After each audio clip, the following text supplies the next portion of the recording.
Good evening, नमस्कार। कभी कभी ऊपर आ जाता हूँ, एकांत है, सूरज ढल रही है, दिखती नहीं है लेकिन ढल रही है, और बस आवाज़ें सुनाई देती है आपको बैकग्राउंड में अलग अलग। ऊपर पतंग की आवाज़ आ रही है, वहाँ पे अज़ान की आवाज़ आ रही है, एक आध कुत्ते भौंक रहे हैं। क्या हम ये चीज़ें एंजॉय कर सकते हैं या बस इग्नोर करते हैं कि हाँ होता है, हम आए ऊपर, थोड़ा सा कसरत कर लिया और फिर नीचे चले गए। Is that the purpose? क्या इसलिए हम ऊपर आते हैं? क्या इसलिए हम बस टहलते रहते हैं? या क्या हम ये एक मौका है, एक मोमेंट है जहाँ पे हम थोड़ा सा रिफ़्लेक्ट कर सकते हैं, थोड़ा सा सोच सकते हैं। देखिए, मैंने ये देखा है कि काफ़ी लोग होते हैं जो घबरा जाते हैं एज टाइम प्रोग्रेसेस।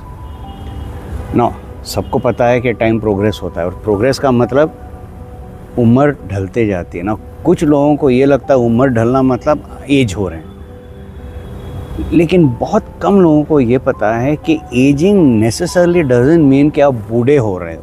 उनके दिमाग में एक चीज़ आता है कि हम बूढ़े हो रहे हैं। नहीं, it is the cycle of life, जो हर किसी को उस साइकिल से गुजरना पड़ता है। There is no escape. सवाल ये उठता है कि आप उस जर्नी को किस क्वालिटी का बना सकते हो। देखिए, अगर हम ये एक्सेप्ट करते हैं कि जो काम हम 20 की उम्र या 30 की उम्र या 40 की उम्र में कर सकते थे, जो एनर्जी उस वक्त था, अब वो एनर्जी नहीं रहा। हाँ, आप फिज़िकली फिट हो, वेरी गुड, ऐसे कई चीज़ कर सकते हो जो आप पहले कर सकते थे, लेकिन still the body is getting slower. वो धीरे धीरे रफ्तार में कम होते जाती है, and that is something we need to accept. क्योंकि कई बार होता है कि लोग एक्सेप्ट नहीं करते हैं कि the slowing down process has started. मैं हमेशा अपनी तजुर्बे की बात करता हूँ, और मैंने ये नोटिस किया है कि जैसे मैं स्लो होता जाता हूँ, मैंने देखा है मेरी रफ्तार, मेरी चलने की रफ्तार भी कम होते जा रही है। अब तो मैं सोच समझ कर चलता हूँ, पहले तो मैं धड़ाधड़ चलता था। लोग कंप्लेन करते हैं, मेरे घर वाले कंप्लेन करते हैं, इतने तेज़ी से क्यों चल रहा है भाई? डॉक्टर्स बोल चुके हैं कि धीरे से चलो, लेकिन that is my speed, that is how I am. मैं ऐसा स्ट्रक्चर्ड हूँ, लेकिन अब मैं महसूस करता हूँ और देखता हूँ कि मेरी चाल धीमी हो रही है, and I am comfortable with it. उल्टा मुझे ये महसूस हुआ है कि मेरी एनर्जी सेव हो रही है। सिमिलरली, जो भी हम डिसीजंस लेते हैं या एक्शन लेते हैं लाइफ में, चाहे वो ऑफिस में हो चाहे बाहर हो, हम हड़बड़ी में नहीं करते हैं। वहाँ पे भी थोड़ा सा ठहराव आ जाता है, रुक जाता है, विच इज़ ओके। कई लोग घबरा जाते हैं कि मुझे क्या हो रहा है, क्या मैं डिसीजन नहीं ले पा रहा हूँ, क्या मेरे अंदर कोई कमी आ रही है? नो नो नो नो, कोई कमी वमी नहीं है। This is a natural progress of life. Issue ये है कि हम एक कदम पीछे नहीं लेते हैं और थामते नहीं हैं। जैसे हम हाथी को बोलता है ना, थाम थाम, मतलब रुक जा। क्योंकि जब हम रुक जाते हैं तब नज़रिया बिल्कुल साफ दिखता है। जैसे आप पीछे देख रहे हो,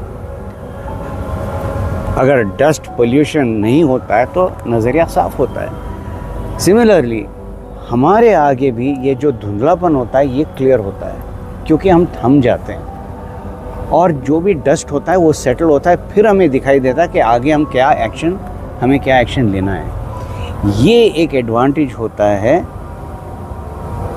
गेटिंग एडवांस्ड इन एज। जी हाँ, मैं बूढ़ा नहीं बोल रहा हूँ, मैं कह रहा हूँ एडवांस्ड, ठीक है। तो फर्स्ट थिंग्स फर्स्ट दोस्तों, एक्सेप्टेंस कि ये होती है।